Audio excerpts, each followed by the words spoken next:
So hello everyone, आज मैं आप सबको दूंगी transcription number 17 of class 10th की dictation at the speed of 80 words पर minute. So be ready for it.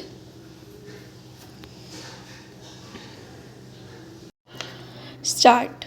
Mister vice chairman, I rise to associate myself fully with the resolution and the concern which has been expressed from all the various sections of the House regarding the urgent necessity of developing rural industry. As time passes by, we are reaching a situation in our rural areas where something desperate needs to be done immediately if we want to preserve the social stability of the country and also to see that full use is made of the time and talent of the people in the rural areas which go waste today, as has been pointed out in the resolution. Sir, the Planning Commission and the Government of India have applied their minds to the various isolated aspects of rural industries, and some valuable reports have been published and some important recommendations have been made in these reports which need consideration. But unfortunately, there is no high level decision regarding the various issues which face the country as far as the problem of rural industrialization is concerned. We are not quite clear as to what, first of all, rural industries mean and what rural industrialization implies.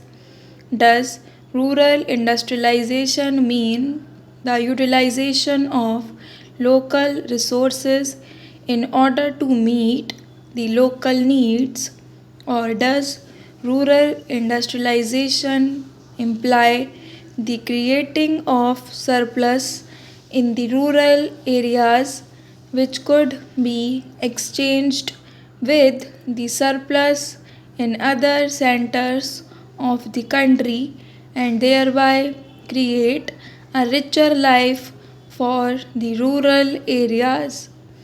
Various opinions have been expressed with regard to this problem, but there is no authoritative determination of the policy regarding the meaning of rural industrialization.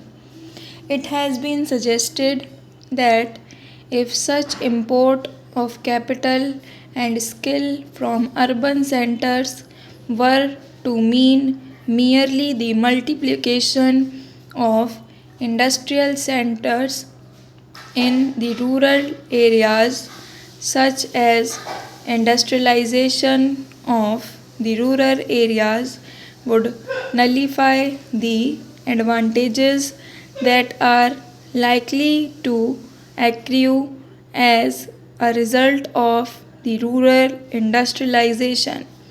The time has come when some decision has to be taken as to what we really mean by this rural industrialization. There is also difference of opinion regarding the authority that should undertake the responsibility for this rural industrialization.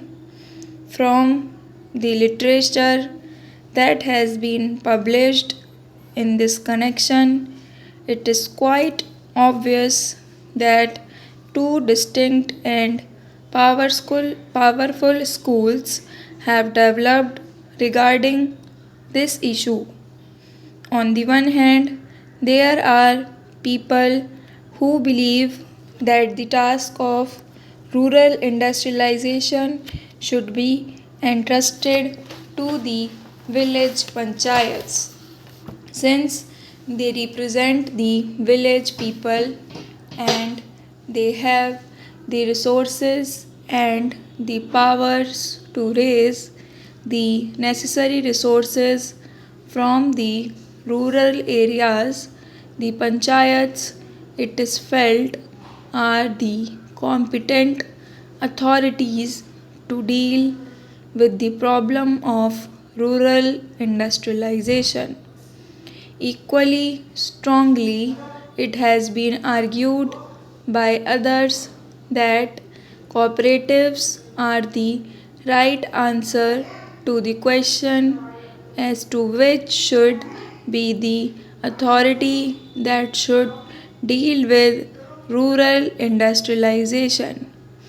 I may also mention that there is a third school which believes that the import of private capital and private skill into the work of rural industrial development is the real answer to the problem which we face in the matter of rural industrialization.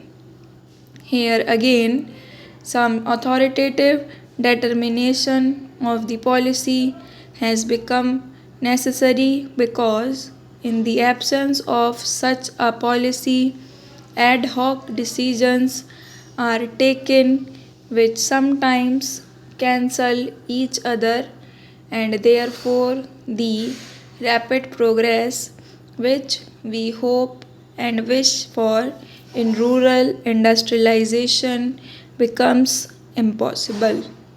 Then again, there is the further question of protection that may be necessary for rural industries in view of the lack of the internal economy from which rural industries would suffer. Whatever may be the answer to the first two questions, Professor Malkani has already referred to this question and various suggestions have been put forward. But all these suggestions require some detailed consideration as there are a large number of difficulties in implementing any of these suggestions.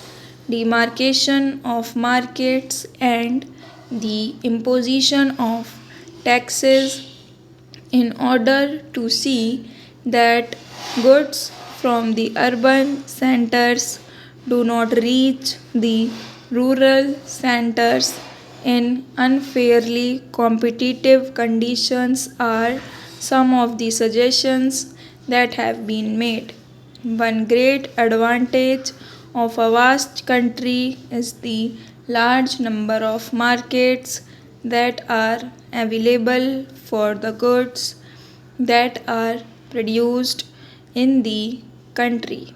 However, if these markets are artificially restricted and goods are not allowed to move from one center to another, I am afraid more problems would be raised than solved if this protection is sought to be given in this manner.